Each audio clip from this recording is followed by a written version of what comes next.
یار اس نے میرے ساتھ بڑی زیادتی کی، پتہ ہے آپ کو؟ نہیں مجھے تو نہیں پتا، میں آپ کو قصہ سناتا ہوں۔ ساری سٹوری سنا دی، اس نے میرے ساتھ ایسا کیا ایسا کیا۔ اس ساری سٹوری سے سوچیے حاصل کیا ہوا سوائے اس کے کہ گناہ کمایا۔ آپ نے غیبت بول کر، اس نے غیبت سن کر۔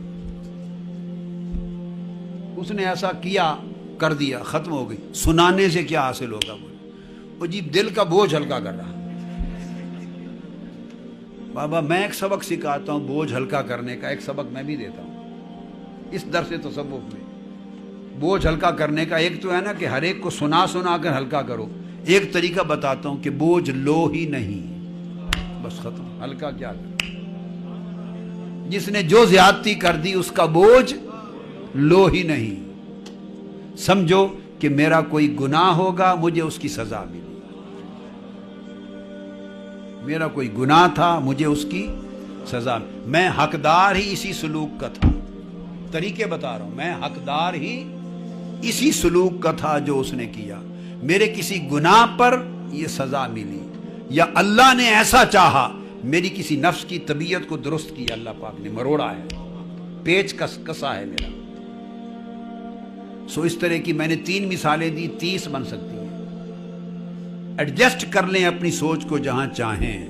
It is a matter of adjustment, matter of your own thinking, matter how you see it and how you think about that.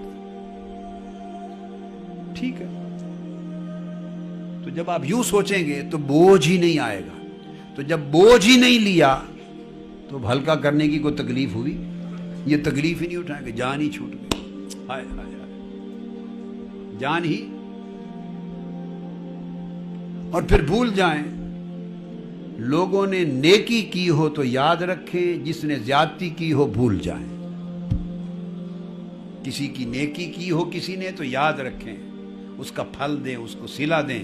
کسی نے زیادتی کی ہو تو بھول جائیں، تو بوجھ ہی نہیں ہوگا۔ جی میں نے ساری زندگی اس کے ساتھ بھلائی کی، اتنی بھلائیاں کی اس کے ساتھ۔ اچھا بھائی، تو یہ اب میں دوسرا حل بتا رہا ہوں۔ آپ نے اس کے ساتھ کوئی بھلائی نہیں کی، اس کے ساتھ یہ ساری بھلائی تو آپ نے اپنے ساتھ کی۔ جتنے عمل آپ نے نیک کیے، ان کا اجر اور ثواب اس کو ملا یا آپ کو؟ جتنے نیک عمل کیے آپ نے، اس کو کھانا دیا، اس کی رسائی کروائی، اس کی مدد کی، داخلہ دیا، جو کیا، اس کا اجر کس کو ملا؟ خدا کے ہاں سے اس کو ملا۔ بولیے نا، آپ کو ملا۔ تو کس کے ساتھ بھلائی کی؟ آپ نے اپنا نامہ اعمال بڑھایا، اس کا کیا بڑھایا؟ اس پر کیا احسان ہے؟ یوں سوچا کرو، یوں سوچا کرو، میری بات سمجھ گئے؟ اس سے بوجھ نہیں ہوتا۔ مقصد بات کا یہ کہ غیر ضروری مجالست نہ کریں، کہ جس میں اگر مجالست ہو دین کی بات کریں، تعلیم کی بات کریں، نصیحت کی کریں، علم کی کریں، خیر کی کریں، ہیومینٹی کی خدمت کس طرح کرنی ہے، کس طرح خیر کا سوچیں تو پھر جلوت بہتر ہے۔ خیر کا سوچیں تو مجلس بہتر ہے۔ اب آپ مجلس میں بیٹھے ہیں نا، یہ جلوت ہے، ایک درس سبق مل رہا ہے، نصیحت و تربیت ہو رہی ہے، پھر خلوت سے 1000 درجے یہ جلوت بہتر ہے۔ اکیلے بیٹھ کر تسبیح سے اللہ اللہ کرنے، خلوت سے 1000 درجے یہ جلوت بہتر ہے، جہاں درس مل رہا ہے اللہ اور اللہ کے رسول کا، اپنے احوال کی اصلاح کا، خیر کی خیرات مل رہی ہے، پھر یہ خلوت سے اچھی۔ اور اگر جلوت میں شر ہو، مجلس میں شر ہو، تو پھر خلوت اچھی۔